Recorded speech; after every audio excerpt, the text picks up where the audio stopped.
요한복음 2장 13절로 35절까지가 되겠습니다.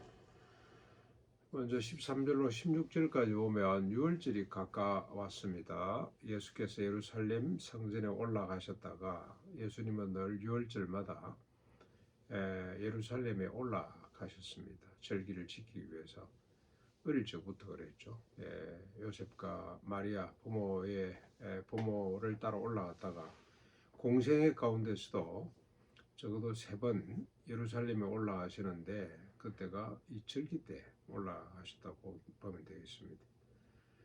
아마 첫 번째 예루살렘에 올라가서 이런 일이 있었지 않았나 이런 생각이 드는데요. 예수께서 예루살렘 성전에 올라가셨다가 소와 양과 비둘기 파는 사람들, 돈 바꾸는 사람들이 앉은 것을 보고 채찍을 만들어 양이나 소를 다 성전에 내쫓고 돈 바꾸는 사람의 상을 뒤집어 엎고 비둘기 파는 사람들에게 불같이 화를 내면서 말씀합니다. 내 아버지의 집을 장사하는 집으로 만들지 말라. 다른 성경에서는 강도의 구레일 소굴이죠. 그리고 시장 바닥으로 만들지 말라며 다 내쫓았습니다. 이 당시 성전의 모습을 우리가 볼 수 있습니다. 성전이 제사장, 장로, 서기관들 그리고 모든 유대인들의 돈벌이 수단이 되는 거죠. 편의를 제공하기는 하겠습니다만 돈벌이 수단이 됐습니다. 자기 이익을 위한 도구가 된 것입니다. 이걸 신앙이라고 그렇게 믿고 있습니다. 하나님을 이 수단으로 삼는 신앙 많죠. 나를 위해서 하나님을 수단으로 삼는 모든 종교의 특징이 그렇습니다. 자기를 위해 있는 거잖아요.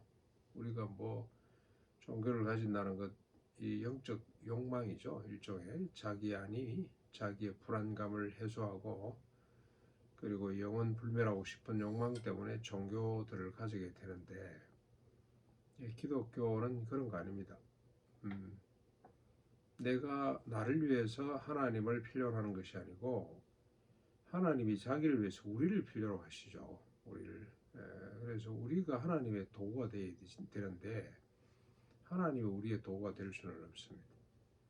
이 차이를 늘 우리가 생각하면서 살아야 되고 또 농구학교는 이 차이를 우리가 인식하고 바로 이야기할 수 있어야 되는 거죠.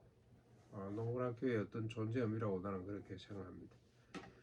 17절, 18절에 보면 이를 지켜오던 제자들이 예수님이 이렇게 상을 뒤집어 엎고 소위 말해서 성전 청결 사건이죠. 이를 지켜본 제자들이 즉각 성경 말씀 한 구절을 기억해냅니다. 다윗의 고백이죠. 시편에 있는 말씀 69편 9절의 말씀을 기억해내는데 주의 전을 사모하는 열심이 나를 삼킨다고 하는 이거 예수님 저러면 큰일 나는데 이제 예수님이 완전히 이건 뭐 그냥 이 종교의 핵심부를 찌르는 거잖아요. 저들이 가만히 있지 않을 텐데 저들이 예수님을 반드시 보복할 텐데 큰일 났다 하는 생각을 하는 거죠.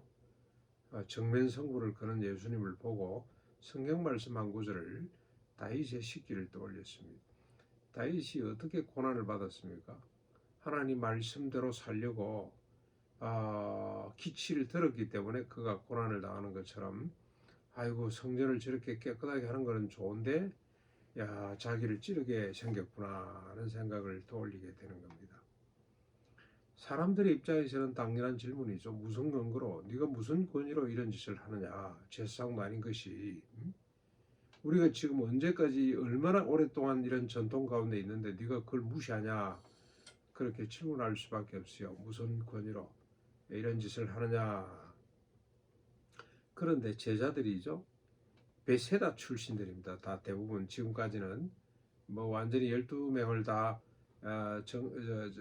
뽑고 난 뒤 이도 할 수가 있겠지만 주로 여기 제자들은 베세다 출신들이죠. 베드로, 안드레, 빌립, 그 다음에 나다나엘, 바들로메라 그러기도 합니다. 이 사람들은 달랐습니다.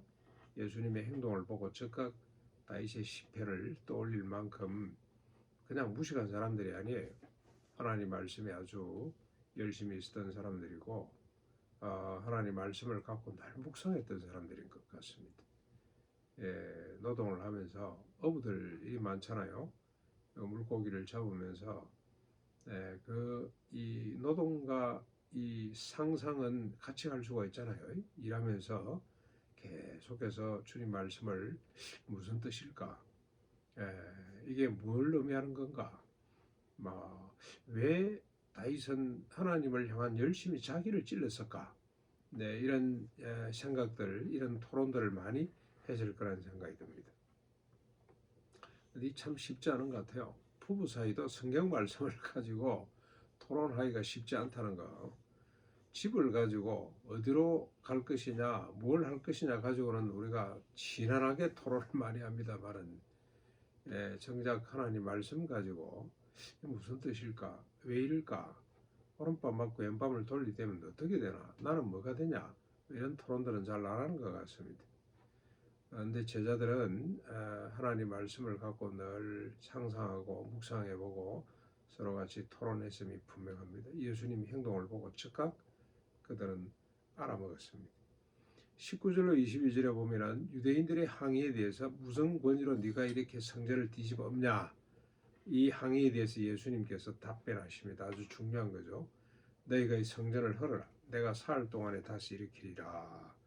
그러자 사람들이 다시 묻습니다.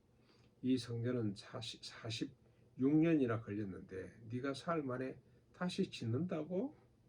이것도 큰 빌미가 되는 거죠. 그런데 예수님은 성전된 자신의 육체를 가리켜 말씀하신 것입니다.